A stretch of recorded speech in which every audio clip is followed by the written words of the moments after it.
Good morning, soldiers. 2021, December 30th. Another field briefing. Just wanted to share something about how lawlessness will abound and the hearts of people will grow cold. All right. And I just want to use an example that we all know about, a lot of us know about, and that's 9/11. During that time when them planes hit them buildings, and a lot of just tragedy occurred. A lot of people in this country ran to churches. They ran to churches for fear, hope, prayer, sorrow, a lot of reasons, a lot of situations. But the churches experienced an influx of people, of human beings, for a while, and then it died back off, right? Now look at this situation, this COVID virus situation. Now this thing is taking way more lives, and it's widespread. It's not centralized like the Twin Towers were.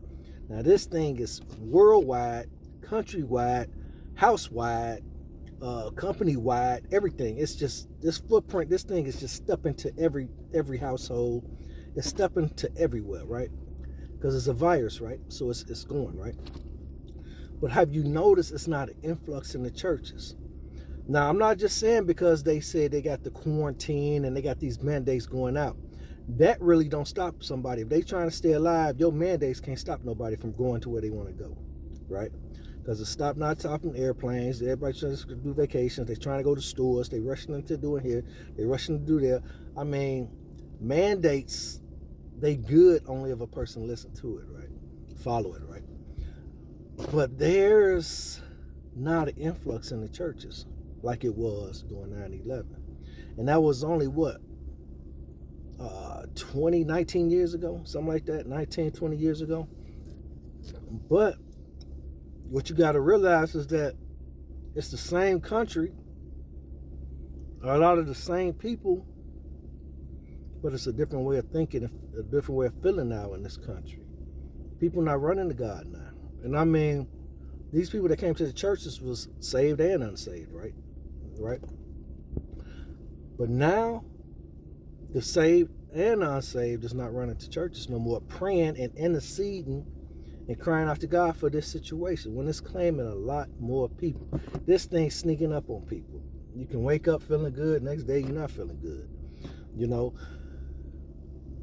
But there has been a shift, man, in our souls. There's been a shift in the spirit. There's been a shift in the world where the heart of the people has gone cold toward God. Not just toward God, but toward each other. And you can tell it and you can see it when the times and seasons change. What is what? It's hard to see sometimes, you know, and I say it like this, who's naked when the light's off, right? But when the light on, you can realize who's naked, right? And so with the lights off, everybody walking around, they talking, you thinking everybody clothed up. Everybody got the clothes on. They walking around, they talking, blah, blah, blah. But then soon the time change. The light comes on. You realize, hey, man, I've been talking to you all this time and you ain't got pants on. Hey, sister, I've been talking to you all this time and, man, you ain't got no clothes on.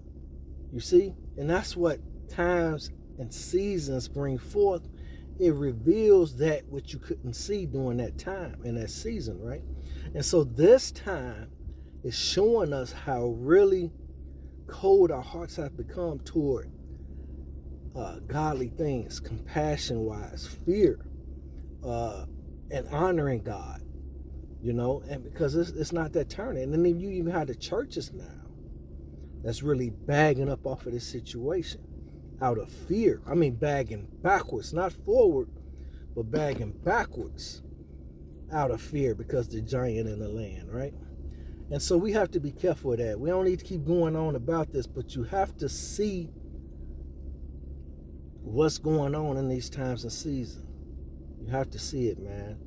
And I just want to just share that with people, because if that's occurring now, from 9/11 to now, the next big thing that shake this area, you have less people going toward God when they really need God, you know. And we really need him. We really need to acknowledge him. We really need his intervention into our lives in this world and in this country. Science is not going to get this one. Science, science, science. You can say science all you want. Science just leading you into AI. That's all it's going to do. It's going to lead you to listen to something that's been designed and trained to study you and to understand you, you know. And that's what this science thing is. It's all about the numbers. It's all about trying to understand how this thing go affect humans and how humans go do this and this and this and this. And that's what all it is. And if you follow the science, you'll find that these people, now they saying this thing is mutating, it's doing this, it's doing that, you got to get this booster, the vaccine might not work. So science is not working. You need the truth. You need the Lord, man. You need Jesus Christ to reveal to you what's really going on. Science not going to get it. And I'm not going to say it's going to lead you to AI and all that. I apologize about the leading you to AI. But science will become a gospel of truth in this country that is dealing with numbers, hypotheses, theories, experiments, hopes, wishes, and all that stuff just collides. And it's become foolishness. You know, and God makes the wisdom of man foolishness, man. Because they thinking and we thinking we can do it without him, and we can't. And every time we think that we can do it without him, things just collapse and crash. That's just how it is. Look through your history. Anybody that separated themselves from him, destruction. And so, man, that's it, man. I just wanted to put that out. I just say good morning to everybody out here stuck at work. But think about it, talk about it, pray about it. But man, watch and pray, man. Watch and see that, man, this country is getting real cold, man. It's getting real cold. They're not running to God no more, man. They're not running to God. And I'm tell you, after this one, they're not going to even trust the government. So now you got a people in a valley of cold decision. They don't go to God. They don't go to the government. So who they go to? The one with the next answer. And you know who that go be. All right, man. Peace. Love y'all. See you later.